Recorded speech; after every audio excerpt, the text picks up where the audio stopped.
समय पहले की बात है। एक हिमालय के जंगल में कालू कौवा अपनी पत्नी गोरी कौवी के साथ रहता था। उसकी पत्नी गोरी कौवी बहुत ही लालची थी। वो किसी भी पक्षी के साथ अच्छा व्यवहार नहीं करती थी। उसने अपने खेत में अंडे की खेती कर रखी थी। एक दिन की बात है, वो अपने पति कालू से कहती है, पतिदेव जी, ऐसे आराम करने से काम नहीं चलेगा। अंडे पकने का समय आ चुका है। अब आपको अंडे की खेती की रखवाली करनी चाहिए। अगर हमने अंडे की खेती की रखवाली नहीं की तो सारे अंडे चोरी हो जाएंगे और हमें ठेंगा मिलेगा, ठेंगा। इसलिए जैसा मैं कहती हूँ वैसा आप करिए, वरना हमें भारी भरकम नुकसान झेलना पड़ेगा। हाँ नहीं तो। ये कहकर गौरी और कालू अपने अंडे के खेत में पहुँचते हैं और अपने अंडे की खेती को देखकर बहुत खुश होते हैं।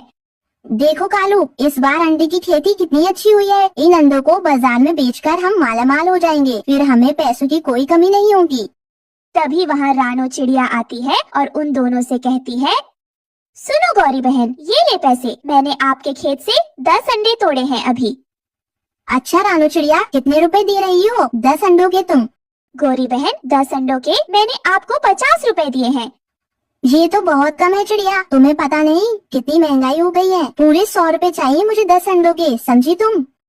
गौरी बहन, यह तो बहुत ज्यादा है। 10 अंडों के मैं आपको इतने पैसे नहीं दे सकती। शराना चिड़िया, अगर ये बात है तो मुझे पैसे दो या मेरे अंडे वापस करो अभी के अभी। अब मैं अंडे कहाँ से वापस करूँ आपको? गौरी बहन, मेरे बच्चों ने तो अंडे यहीं पर ही खा लिए। ये ले अपने 100 रुपए। आज के बाद से मैं कभी आपके खेत से अंडे नहीं तोड़ूंगी। आपने तो सरेआम लूट मचा रखी है, ऐसा थोड़ी कोई करता है। ये कहकर रानो चिड़िया पैसे देकर अपने घर चली गई। देखा कालू, मैंने रानो चिड़िया को कैसे डराया धमकाया और बेवकूफ बनाकर उससे कितने सारे पैसे हड़प लिए। अब वो चिड़िया कभी बिना पूछे हमारे खेत से अंडे नहीं तोड़ेगी। गौरी, मेरी बात मानो, इतना लालच ठीक नहीं। ऐसा ना हो हमारे खेत के अंडे तुम्हारे लालच की वजह से पेड़ में लगे लगे ही न सड़ जाएं। कालू, तुम चुप करके बैठ जाओ। अगर तुम्हारे भरोसे मैंने ये काम छोड़ दिया ना तो हमारे भूखे मरने की नौबत आ जाएगी। इसलिए जैसा मैं कारोबार करती हूँ ना, तो मुझे करने दो, अब छोड़ो। अरे वो देखो आ गया, मोटी चोंच वाला तोता। देखो मैं उसे कैसे उल्लू बनाकर इससे पैसे ऐंठती हूँ, बस तुम देखते जाओ। तभी हरिया तोता अंडे तोड़ लेता है। फिर गौरी कौवी उससे कहती है, हो हरिया तोता, तुझे दिख नहीं रहा हम दोनों यहीं बैठे हैं और तू हमारे खेत से अंडे तोड़े जा रहा है। हमारी आंखों के सामने दिन दहाड़े तू हमारे खेत से चोरी कर रहा है और तुझे शर्म भी नहीं आ रही है ये सब करते हुए? नहीं नहीं गौरी बहन, ऐसी कोई बात नहीं। मैं चोरी थोड़ी कर रहा था, मैं तो अंडे के पैसे देने आपके घर ही जा रहा था। अच्छा हुआ आप लोग यहीं मिल गए। ये ले गौरी बहन, अंडे के पूरे 50 रुपए। ऐसे कैसे 50 रुपए दे रहे हो? पूरे 5 अंडों के 100 रुपए देने होंगे। तुम्हें पता नहीं है क्या, अंडे बहुत महंगे हो गए हैं, इसलिए अंडे चाहिए तो पूरे पैसे दो। गौरी बहन, मेरे घर में मेहमान आए हुए हैं, मुझे बाजार से और भी सामान लेना है और मेरी पत्नी ने ये अंडे मंगवाए थे, इसलिए मुझे जाने दो, मुझे देर हो रही है। अच्छा, तो तूने इसलिए बड़े बड़े अंडे तोड़े हैं। चल निकाल 50 रुपए और ये अंडे लेकर जा यहाँ से। मुझे नहीं चाहिए तुम्हारे अंडे, रखो अपने अंडे अपने पास। आई बड़ी लूटने वाली लालची कौवी। ऐसे कैसे रख लूं? तूने अंडे पेड़ से तोड़े हैं। अगर तू वापस पेड़ पर लगा दे तो मैं वापस रख लेती हूँ ये अंडे। बोल, कर सकता है ऐसा तू? गौरी कौवी की ये बात सुनकर हरिया तोता बेचारा क्या करता। उसे 50 रुपए और गौरी को देने पड़े और वो अंडे लेकर वहाँ से बड़बड़ाता हुआ चला गया और रानो चिड़िया के पास पहुँचा और उसे कालू और गौरी की सारी बात बताई। इन दोनों पति पत्नी ने तो हद ही पार कर रखी है। अकेला अंडे का खेत है ना, इसलिए अपने मन मुताबिक पक्षियों से पैसे वसूलते हैं। क्या हुआ तोते भैया, आप इतने गुस्से में क्यों हैं?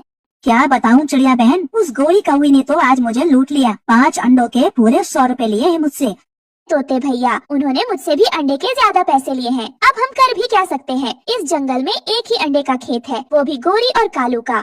चिड़िया बहन, आप मेरी एक बात मानोगी? आपके पास भी तो जमीन है, क्यों ना आप उस पर अंडे की खेती कर लो। हाँ वैसे मैं जानता हूँ ये सब इतना आसान नहीं है जितना मैं बोल रहा हूँ, पर एक बार कोशिश करने में क्या हर्ज है। हाँ तोते भैया, वैसे आपकी बात तो सही है, ये सब इतना आसान नहीं होता। फिर भी आपका आइडिया बुरा नहीं है, मैं सोचूंगी इस बारे में। फिर रानो चिड़िया ने अपनी खाली पड़ी जमीन की सफाई की और उस पर अंडे की फसल लगा दी। रानो चिड़िया अंडे की खेती की अच्छी देखभाल करने लगी। एक दिन रानो चिड़िया के खेत में अंडे आ गए। ये देख कालू कौवा गौरी कौवी से कहता है, गोरी, तुमने कुछ सुना? उस रानो चिड़िया ने भी अंडे की खेती कर ली है। उसके सस्ते अंडे जंगल के सारे पक्षी खरीद कर खाएंगे। हमारा काम तो ठप पड़ जाएगा। मैंने तुम्हें कितनी बार समझाया था कि लालच मत करो, पर तुम हो कि मेरी एक सुनती ही नहीं। ऐसे कैसे? मैं भी देखती हूँ वो चिड़िया कैसे सस्ते अंडे बेचती है। मेरा नाम भी गौरी है। मैं कैसे उस मामूली चिड़िया से हार मान लूँ? पक्षी अंडे खरीदेंगे तो सिर्फ हमारे खेत से, हाँ नहीं तो। उधर रानो चिड़िया अपने अंडे की खेत की रखवाली के लिए एक चील को रख लेती है। गोरी कौवी और कालू कौवे को इसका बिल्कुल अंदाजा नहीं था। एक रात सुनो कालू, चलो रानो चिड़िया के खेत में चलते हैं और उसके सारे अंडे चुरा लेते हैं। फिर देखना, उसके अंडे ना ही खेत में होंगे और ना ही वो अंडों को बेच पाएगी। गोरी, अभी भी वक्त है, मैं तुम्हें समझा रहा हूँ। इतना भी लालच ठीक नहीं। मेरी बात मानो, चुपचाप सो जाओ। अरे कालू, तुम्हें नहीं जाना तो मत जाओ, मुझे भाषण मत दो। फिर गोरी कौवी अकेली ही रानो चिड़िया के खेत में अंडे चुराने पहुंच जाती है। वही एक पेड़ पर बैठा चील गोरी कौवी को अंडे चुराता देख लेता है और गोरी कौवी की खूब धुलाई करता है। बचाओ, चील से कोई मुझे बचाओ। अरे मुझे माफ कर दो, मुझसे गलती हो गई।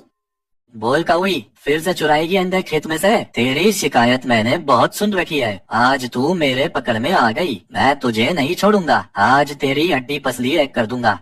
बचाओ कालू, मुझे बचाओ, ये चील मुझे मार डालेगा।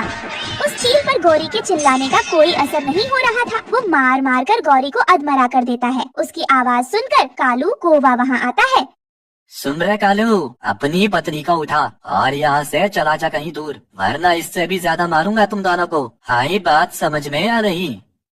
कालू, अब मैं नहीं उठ पाऊंगी। इस चील ने मार मार कर मेरे पंख तोड़ डाले हैं। मुझे इस जंगल में अब नहीं रहना। कालू, मुझे जल्दी यहाँ से ले चलो।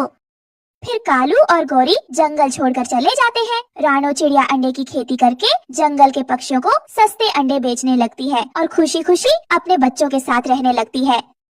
प्यारे दोस्तों, इस कहानी से हमें यही सीख मिलती है कि हमें कभी लालच नहीं करना चाहिए। दोस्तों, आपको हमारी आज की